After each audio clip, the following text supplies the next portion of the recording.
question. I was going to follow up with an Elon Musk quip. And it's fun. So it's funny you say this. And this is true. You asked me the first question is who do I tend to gravitate to or surround myself with or whatever. You knew the answer to this, I think, before you asked it, and that's I'm really enamored by people at the very, very top of their profession or their place in the world. And we can go through the list, but I don't need to right now. One thing I will say, if you want to get to the top of hockey, you might want to talk to Wayne Gretzky. That's the only thing I'll tease there. But going to the top, seriously. If you had said to me, seriously, because this is an issue, Twitter Spaces, this is an issue. You know, I'm a, quote, media wonk and analyst, and I'm saying this is the greatest thing I've heard of. I know Twitter Spaces. I know a number of really high-profile people, Val, that are going to be using Twitter Spaces like you started months ago. So what I would say, if you had said to me, you know, when I said the 99.4% we won't get censored or, you know, canceled, doxxed, or framed, or whatever they do now on the left. When I say 99.4, I would say, okay, let's just say 1% chance we were taken off a platform or whatever. In this case, I would say, well, cool. I know what I do. You'd say, well, what would you do, Greg? I know exactly what I do.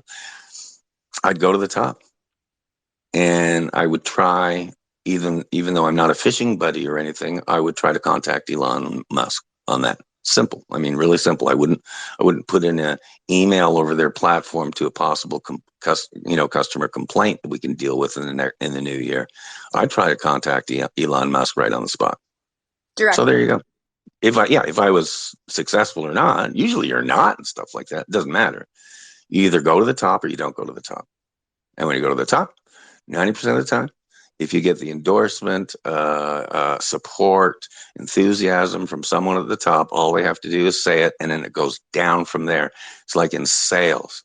I used to often say to salespeople, go to the top, because whatever the CEO says, everyone's going to do. You don't have to climb the ladder up through 10, 12, 14 ladders, and every one of those 12 or 14 managers or people want to keep their job, so they might be scared or intimidated by you. Now, go to the top. Go to the general. I had a buddy of mine who was a warrant officer, both in the Navy and the U.S. Army during the Vietnam days. Incredible. He wouldn't mind me chatting about him now. He was awesome. He was an old friend of mine, Jim. And he did like 4 tours of Nam, and he was on the tugboats in the tugboat, like in Apocalypse Now, the movie.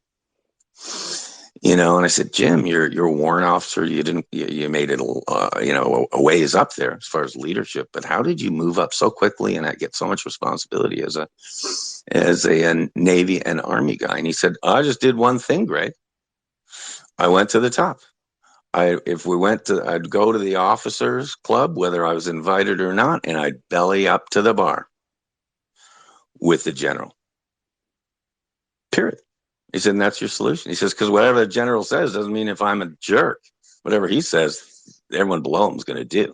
I said, that's a pretty good theory, Jim. He says, yeah, general just has to say I'm not a loser and do business with me, and everything works out from there. So that's where that old rule, go to the top, came from, and that actually originated, Val, to quantify and to timestamp it. That was like 1988. Right there. Wow.